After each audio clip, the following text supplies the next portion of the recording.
Ribuan surat suara rusak yang ditemukan Bawaslu Kota Makassar saat melakukan pengawasan masing-masing surat suara Pilpres, surat suara DPR RI, dan surat suara DPD RI. Kerusakan terbanyak ditemukan pada surat suara DPR RI yang mencapai ribuan lembar. Sedangkan untuk surat suara Pilpres ditemukan ratusan lembar yang rusak. Bawaslu Kota Makassar meminta agar KPU Kota Makassar segera memisahkan dan memusnahkan surat suara yang rusak.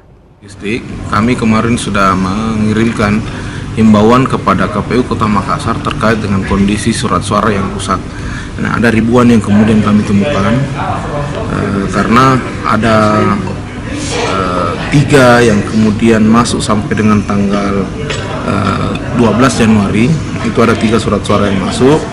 Yang pertama adalah pemilihan presiden dan wakil presiden, kemudian DPD RI dan DPD RI. Nah, kalau untuk surat suara DPRD provinsi sama kabupaten kota itu baru tadi kemudian ada yang masuk dan dilakukan sortir. Tapi kalau untuk ketiga surat suara itu pemilih presiden, kemudian DPD dan DPR sudah dilakukan sortir dan ditemukan jumlah yang rusak itu ribuan.